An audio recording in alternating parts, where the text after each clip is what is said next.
Sali Berisha thot se 108 partitë të Qendrës së Djathtë kanë miratuar një rezolut që dënon atë që e quan farsa në zgjedhjet e 11 majit. Berisha tha se rezoluta i kërkon BE-s të kushtëzojë integrimin me reformën në kodin zgjedhor. Turizmi në Shqipëri duket se po përjeton një transformim të rëndësishëm pasi vizitorët po vinë nga vende të ndryshme. Sipas ekspertëve, kjo është një mundësi e mirë, po kërkon planifikim të kujdesshëm pasi ata po qëndrojnë më gjatë këtu.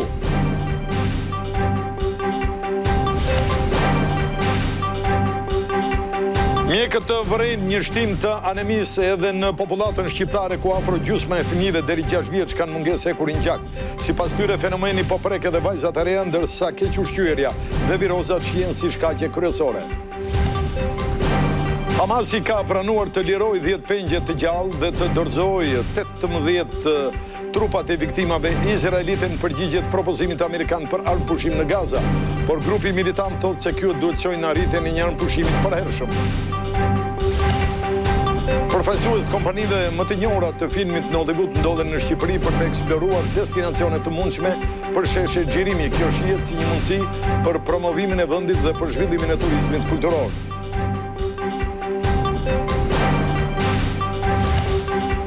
Luhet sot në mbrëmje në minuj finalja e madhe e Champions League-s mes Interit dhe Paris Saint-Germainit.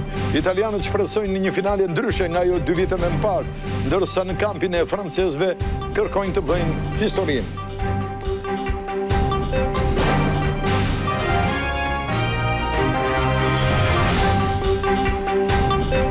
Zonja dhe zotërimi mbrëma, mirë se erdhët këtu në televizionin Klan. Në këto momente ne po nisim edicion në lajmeve të orës 19:30.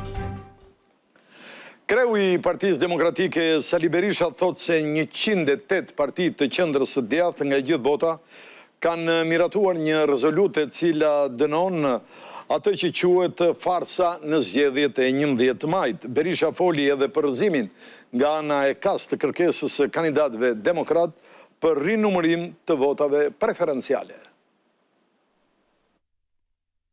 Sali Berisha ka dalë në një konferencë për shtyp këtë fundjavë për të lajmëruar se pretendimet e forcës së tij për zgjedhjet e 11 majit kanë gjetur mbështetjen e 108 partive të Qendrës së Djathtë nga e gjithë bota, asambleja e të cilave u mblodh të premte në bregun e Fildisht. Të alarmuar nga gjetjet e misioneve ndërkombëtare të vëzhgimit, shprehin shqetësim në thellë se këto zgjedhje ishin një farsë. CDI IDC bën thirrje autoriteteve shqiptare të krijojë një qeveri teknike kujdestare për të mbikëqyrë reformat drejt BE-s dhe për të përgatitur zgjedhje të reja. Sipas Sali Berishës, që lexoi rezolutën, janë bërë rekomandime të rëndësishme, siç është sjellja e një misioni të posaçëm në Tiranë për të analizuar nga afër procesin zgjedhor të 11 majit, si dhe i bëhet thirrje Komisionit Evropian të kushtëzojë procesin e negociatave me reformën elektorale. I bën thirrje Bashkimit Evropian të kushtëzojë përparim në Shqipërisë në procesin e antarësimit me reforma konkrete zgjedhore demokratike.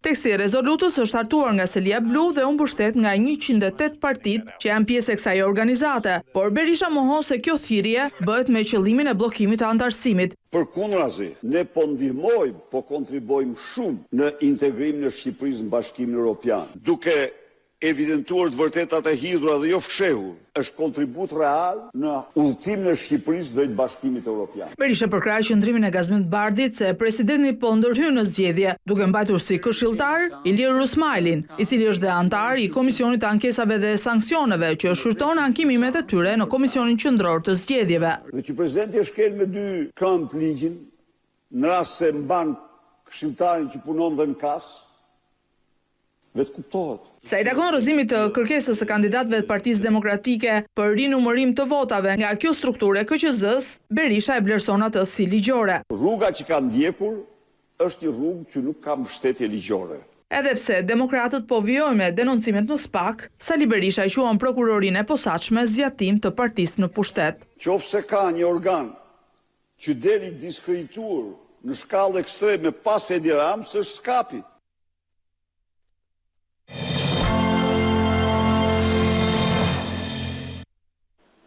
Kjo e shtun ka shënuar qeljen zyrtare të sezonit turistik veror në disa qytete të vendit.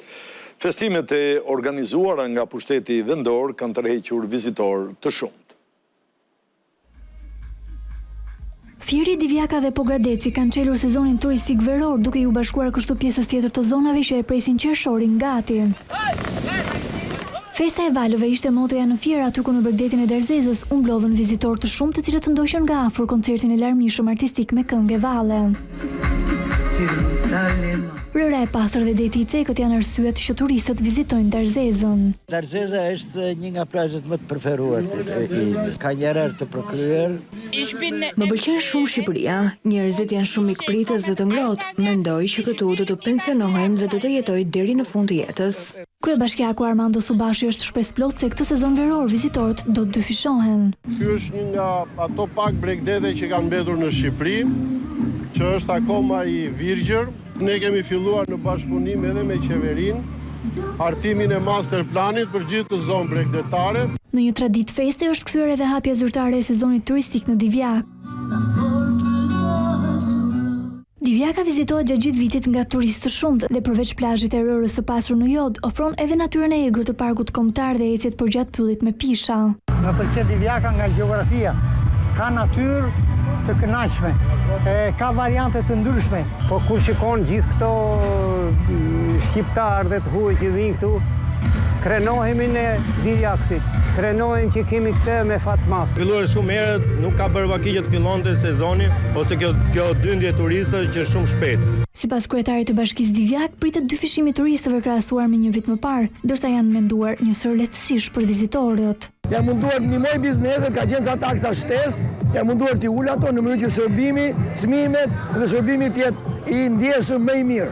Aktivitetet të larmishme artistike, kulturore dhe sportive janë planifikuar edhe në Pogradec, aty ku nuk mungojnë të huajtësi dhe vizitorët vendas. Unë vi nga Austria. Në fakt jemi për të dytin vit radhazi në Shqipëri. Është një vend i mrekullueshëm, sidomos liçeni është fantastik. Është një qytet shumë i bukur dhe në të vërtet na pëlqen mirësia e njerëzve këtu.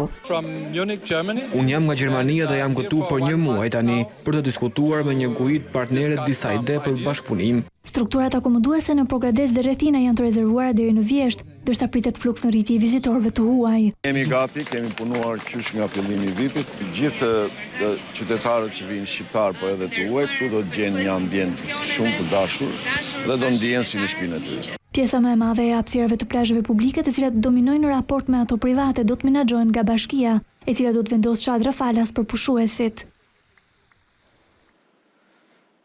Turizmi në vendin ton po përjeton një transformim të rëndësishëm sepse vizitorët vinë nga vende të ndryshme të botës. Nëse dikur Shqipëria priste kryesisht turist nga rajoni apo Italia fshinje, këtë vit panorama ka ndryshuar. Nga Europa qendrore deri në lindjen e mesme, më tej turistët po zbulojnë gjithnjë më shumë destinacionet shqiptare. Turoperatorët konfirmojnë se harta gjeografike e vizitorëve është zgjeruar ndjeshëm dhe me ritme të shpejta. Tregu nërkombëtar ka një rritje dinamike gjatë 3 viteve të fundit. Italia ka vendin e parë, 2 tregjet e mëdha janë Britania dhe Gjermania.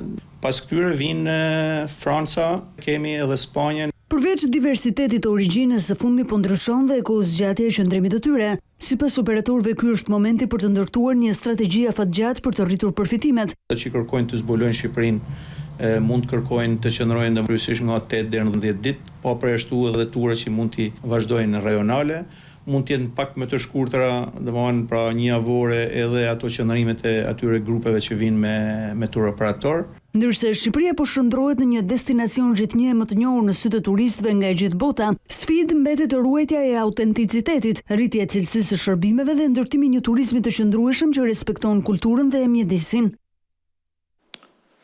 Ashtu sikurse ka vepruar prej disa vitesh edhe këtë vit para sezonit, policia rrugore ka hartuar një plan masash me qëllim menaxhimin e qarkullimit në rrugët e vendit, një qarkullim i cili shtohet për shkak të turizmit. Në ndihmë të policisë rrugore shqiptare do të jetë dhe ajo kosovare. Rritja e numrit të turistëve në vendin tonë, veçanërisht gjatë muajve të verës, ka nxjerrë në pah nevojën për një menaxhim të mirë të qarkullimit të mjeteve. Me nisjen e sezonit veror, policia rrugore ka hartuar një plan masash për të monitoruar të gjitha akset rrugore. Kemi planifikuar masat me shërbime shtesë, kemi planifikuar përcaktimin e punojësve nga struktura vendore që janë më pak të përfshira në sezon, të cilët ngarkojnë me shërbim në ato territori vendore ku dhe sezoni turistik përkon me ngarkesën më të madhe të fluksit të turistëve. Janë rreth 200 deri 300 mjete në ditë shtesë, përveç atyre që janë të regjistruar në vend që qarkullojnë në ditë. Qato renditi disa prej segmenteve që mund të ketë ngarkesë gjatë verës. Me ngarkesë më të madhe është aksi duke filluar nga Muriqani në Shkodër, kemi kryesisht të gjithë aksin e Lezhës, kryqëzimin e Bardashit, i cili kryesisht në fundjavë. Kemi dhe unazën e Durrësit. Megjithatë, sipas kryepolicit të rrugores, projektet infrastrukturore të viteve të fundit kanë lehtësuar punën e efektiveve. Kemi lehtësim tani të trafikut në gjithë bregun, pra Vlora, Saranda me akset e reja rrugore, vjet u hap tuneli Llogaras, vitën parë u hap bypassi Vlorës, në rruga Lumit Vlorës. Tashmë e kthyer në tradit, gjatë muajve të verës, përveç policisë shqiptare, në rrugë do të shohim edhe efektiv nga Kosova. Me qëllim lehtësimin e lëvizjeve të automjeteve gjatë sezonit turistik nga data 15 qershor deri me 15 shtator, do të ketë kufizime të lëvizjes nga ora 7 e mëngjesit deri në mesnatë të mjeteve të tonazhit të rënd. Sezoni turistik ka shtuar angazhimin e autoriteteve për garantimin e kushteve higjieno-sanitare. Ministrja e Shëndetësisë Albana Koqiu kërkoi edhe bashkëpunimin e bizneseve. Nisja e sezonit turistik do të sjellë edhe shtimin e kontrolleve në subjekte të ndryshme akomoduese dhe të ofrimit të shërbimeve për pushuesit për respektim të kushteve higjieno-sanitare. Duke inspektuar nga afër një subjekt në Tiranë, Ministrja e Shëndetësisë dhe Mbrojtjes Sociale Albana Koqiu theksoi nevojën e respektimit të kritereve. Inspektorati Shtetëror Shëndetësor në fakt e ka detyrim tani që gjatë gjithë sezonit verës të dali edhe të kontrolloj respektimin e kushteve higjieno-sanitare dhe mua m'vjen mirë që ju i keni respektuar gjithë këto kritere. Koqiu shtoi se po vijon në vijën bregdetare dhe procesi i dezinsektimit. Ne bëjmë pjesën tonë si institucione, së bashku me ISHP-n, pra Institutin e Shëndetit Publik, po edhe me operatorin e kujdesit shëndetësor, po ndërkohë edhe vetë bizneset kanë një përgjegjësi të shtuar. Si rezultat i masave, drejtuesit e Inspektoratit Shëndetësor thanë se sezonin e kaluar nuk ka patur asnjë rast infektiv nga pishinat. Mediat britanike vijojnë t'i bëjnë jehon Shqipërisë dhe bukurive të saj, kështu tabloidi The Mirror i ka kushtuar një vëmendje të veçantë Ksamilit, ndërsa e përditshmja britanike Metro ka veçuar Vlorën. Në prag të sezonit veror, mediat britanike po i kushtojnë gjithnjë më shumë vëmendje plazheve shqiptare të cilat u rekomandojnë lexuesve të tyre për pushime. Tabloidi i njohur The Mirror i ka kushtuar një hapësirë Ksamilit. Në shkrim thuhet se fshati simpatik në jug të vendit ka marrë emrin Malivet e Europës për brigjet me ujëra kristalor. Nënvizohet se Ksamili është gjithashtu pjesë e parkut kombëtar të Butrintit, duke bërë që përveç ujërave të detit të rrethohet edhe nga pyjet e gjelbra, por edhe rrënojat arkeologjike që ndodhen aty pranë. The Mirror nënvizon se ekspertët e udhëtimeve e kanë konsideruar Shqipërinë si vendi më i në botë për të vizituar në vitin 2025, duke e renditur në bazë të faktorëve të tillë si siguria, buxheti dhe atraktiviteti turistik, ndërsa e përditshme tjetër britanike Metro ka rekomanduar Vlorën në një listë me një sër rekomandimesh për pushimet e kësaj vere. Për të thuhet se ofron të njëjtën klimë me qytetin e dytë më të madh të Kroacisë, Splitin, për pushimet verore, por pa turma vizitorësh apo çmime që rriten vazhdimisht. Nëse kërkoni plazhe të pastra dhe të paconuara me një peizazh malor mbreslënës dhe restorante me çmime të përballueshme, shkoni në Vlorë, qytetin bregdetar të vendosur në rivjerën idilike shqiptare, thuhet në shkrimin e Metro.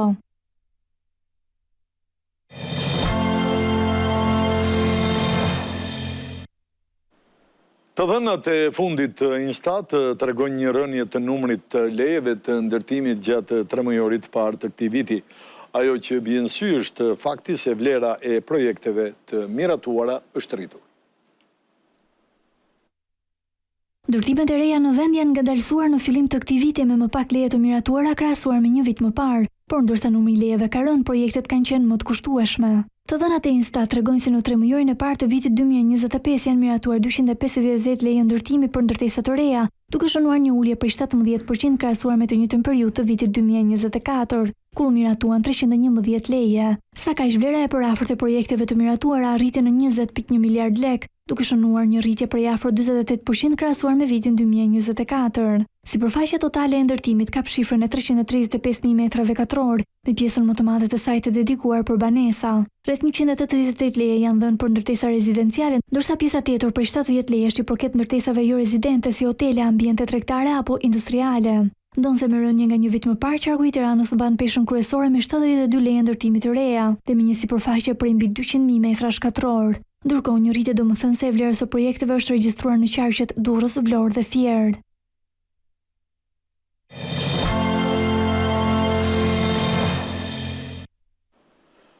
Policia e Durrësit ka njoftuar sot se ka zbardhur plagosjen me armë të një 36 vjeçari pas ditën e djeshme në zonën e Flakës. Arber Goreja poltonte me makinë me 2 fëmijë të mitur kur u qellua nga një automjet tjetër gjatë një parakalimi. Policia thotë se autori i plagosjes është një 30 vjeçar i identifikuar dhe i shpallur në kërkim. Nga hetimet është mësuar se pak ditë më parë 36 vjeçari i plagosur ka ushtruar dhunë fizike ndaj babait të autorit. Policia e Tiranës njoftoi arrestimin e një 43 vjeçari të kërkuar për vrasje në pranga ka rënë Klement Zguro Kaçolli, i dënuar me 11 vite burg për një vrasje të kryer në vitin 2008 në fshatin Qarë të Ersekës. 43 vjeçari u kap në zonën e Astirit në kryeqytet dhe do të vuaj 8 vite 11 muaj burg të mbetura nga dënimi.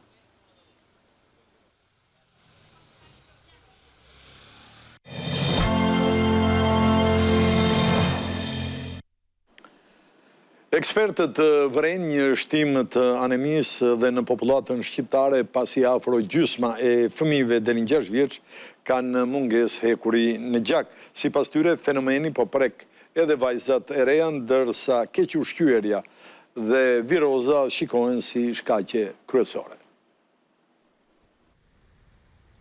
Ashtu si në rang global edhe në Shqipëri, po rritet prevalenca e anemisë në popullat. Afro gjysma e fëmijëve deri 6 vjeç në Shqipëri kanë anemi të fituar apo e thënë ndryshe mungesë hekuri. Me këtë problematik po hasen edhe vajzat e reja dhe 1/3 e atyre në moshë riprodhuese. Të dhënat tona janë të krahasueshme me të dhënat globale. Në studime të pilotuara është vënë re që në moshën e fëmijërisë 40-50% e fëmijëve kanë anemi. Por anemia është e lehtë në shumicën e rasteve dhe në shumë pak raste është moderuar. Dikur peshorja anonte nga anemitë e rënda dhe adoleshentet janë të prekura më shumë nga anemia. Kequshqyerja dhe virozat janë faktorët që ndikojnë më së shumti në thellimin e anemisë. Profilizohen ose orientohen drejt ushqimeve të gatshme dhe çdo infeksion që fëmia kalon e thellon anemin. Flasim për anemin nga mungesa e hekurit. Hemoglobina nuk sintetizohet normalisht. Anemia shoqërohet me simptoma të tilla si lodhje, dobësi, marramendje dhe vështirësi në frymarrje. Një anemi ferrodeficitare mund ta bëjë fëmijën e plogësht, mund ta bëjë fëmijën të agituar, mund ta bëjë fëmijën agresiv, të papërqendruar. Sipas OBSH, anemia ndikon në performancën shkollore tek fëmijët dhe atë produktive në jetën e të rriturve, duke sjellë edhe humbje ekonomike për familjen.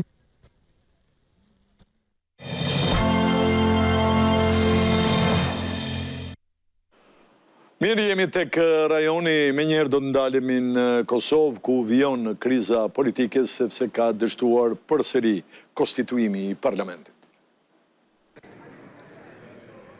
24 herë ka dështuar seanca për konstituimin e kuvendit, e çështja është bllokuar te kandidimi i Albulena Haxhiut për kryetarit të parlamentit. Haxhiu ka kërkuar nga partitë opozitare që të ushtrojnë të drejtën e tyre për votim dhe të ndihmojnë në konstituimin e kuvendit. Është përgjegjësi e gjithë deputetëve të kuvendit të Republikës së Kosovës që të marrin pjesë votim dhe të gjejnë mënyrat për ta konstituar kuvendin e Republikës së Kosovës. Enisma Socialdemokrate e konsideron të rëndësishme përfshirjen e Fatmir Limajt në udhëheqjen e kuvendit. Një figurë e cila kishte sjell konsenzus, sepse mendojmë që kryetari i kuvendit është një udhëheqje e cila ka nevojë që të sjellë një farë konsenzusi edhe në mes të deputetëve dhe për proceset që e presin Kosovën. Por nëse Limaj do të jetë kandidat, me gjas nuk do të ketë votën e AAK-s, me të cilët ishte në koalicion para zgjedhor. PDK-po e akuzon kreun e vetëvendosjes për bllokadën në krijimin e institucioneve. Nuk votohet me diktat. Sot kemi një ngërç politik artificial. Seanca vazhdon më 2 qershor.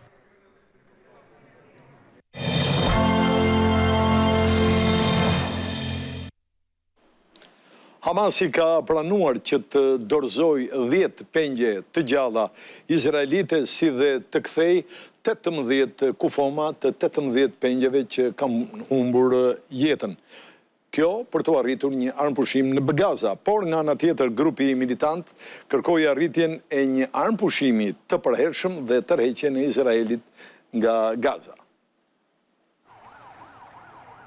Hamasi ka kthyer përgjigje propozimit të dërguarit të presidentit amerikan për lindjen e mesme Steve Witkoff për një armëpushim në Gaza. Përmes një njoftimi në rrjetet sociale, grupi armatosur tha se tekstin e përgjigjes u ka paraqitur ndërmjetësuesve duke rënë dakord të lirojë 10 pengje të gjallë dhe të dorëzojë trupat e 18 pengjeve të tjerë të vdekur në këmbim të një lirimi të dakorduar të burgosurve palestinez. Megjithatë, Hamasi përsëriti kushtet e njohura të lëvizjes duke kërkuar një armëpushim të përhershëm, një tërheqje të plotë të Izraelit nga Gaza dhe garanci për futjen e vazhdueshme të ndihmës humanitare. Asnjëra prej këtyre kërkesave nuk është në ofertën që është aktualisht në tryezën e bisedimeve, ndaj dhe përgjigjja e Hamasit nuk përbën asnjë refuzim të qartë dhe asnjë pranim të qartë të propozimit amerikan. Detajet e plota të planit të armëpushimit të propozuar nga SBA nuk janë bërë publike, por agjencia e lajmeve Reuters raporton se ai përfshin një armëpushim 60 ditor, lirimin e 28 pengjeve izraelite të gjallë dhe të vdekur në javën e parë dhe lirimi i 30 të tjerëve sapo të vendoset një armëpushim i përhershëm. Tel Aviv nuk ka reaguar ende ndaj këtij propozimi të Hamasit, ndërsa më herët gjatë javës kryeministri izraelit ishte shprehur pro propozimit amerikan. Vajza e kryeministres italiane Giorgia Meloni është kërcenuar me jetë. Një përdorues i Instagramit i cili pretendohet se është punonjës i Ministrisë së Arsimit ka shkruar një mesazh ku i uron vajzës së vogël të Melonit të njëjtin fat si Martina Carbonaro, një vajzë nga Afroagula që u vra nga i fejuarit në rrethana tragjike. Ky mesazh u shpërnda dhe u denoncua nga Partia Fratelli d'Italia, e cila e cilësoi postimin si të frikshëm dhe të papranueshëm. Kryeministria Giorgia Meloni reagoi ashpër duke cilësuar incidentin si një tregues të një urrëtie ideologjike të errët që i ka kaluar të gjitha kufijt.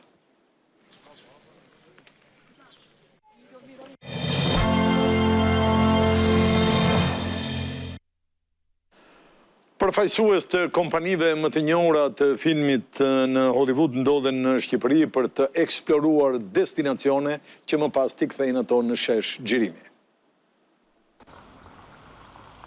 Hollywood më shumë se kurrë është pranë Shqipërisë, e cila synon ëndrrën e kinemas prestigjioze botërore. Përfaqësuesit e gjigantëve të industrisë filmike nga HBO, Warner Bros, Amazon, Disney, Paramount, NBC Universal dhe të tjerë kanë zbritur në terren për të eksploruar nga afër magjinë natyrore dhe historike që ofron Shqipëria si një destinacion unik për shesh xhirime. Shqipëria ofron talentin e pazbuluar, një gjenerat e cila meriton dhe kërkon vetëm oportunitetin. Të shohim se çfarë Shqipëria mund të ofrojë për xhirime në të ardhmen. This is such a wonderful trip. Deri tani jam impresionuar nga peizazhi, energjia dhe mikpritja e komunitetit. Jemi takuar me kineast shumë premtues të vetëdijshëm për potencialin e industrisë kreative që ka Shqipëria. Ky interes është një mundësi e jashtëzakonshme për promovimin e Shqipërisë në arenën ndërkombëtare dhe për zhvillimin e mëtejshëm të turizmit kulturor dhe ekonomik. Di që progresi për çdo vend, për çdo industri është graduale dhe hapi i parë është të ftosh të huajnë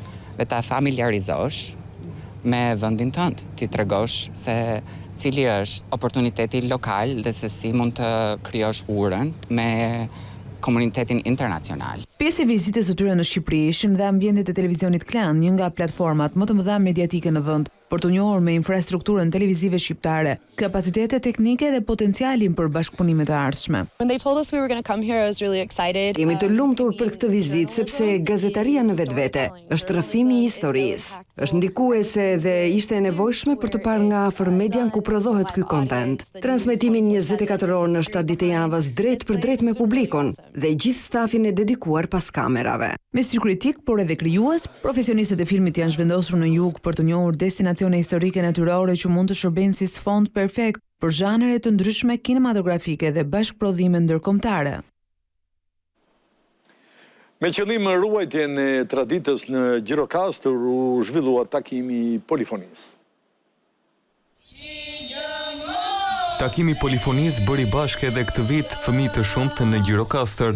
Janë të grup moshave të ndryshme, të cilët janë të apasionuar pas folklorit. Aktiviteti bëri bashkë fëmijë nga i gjithë qarku i Gjirokastrës. Është vërtet një privilegj i madh për ne që të përcjellim këto tradita me anë të këngëve dhe ballave, si dhe grupit ansambli Libehova. Jemi ndarë në 2 grupe, grupi i të rinjve dhe grupi i të vegjëlve. Me një organizim të tillë, synohet që polifonia të trashëgohet tek brezat e rinj. Më presin me kënaqësi dhe kanë dëshirën e madhe, duan edhe të tjerë të mësojnë, po varet se sa njohuri kanë.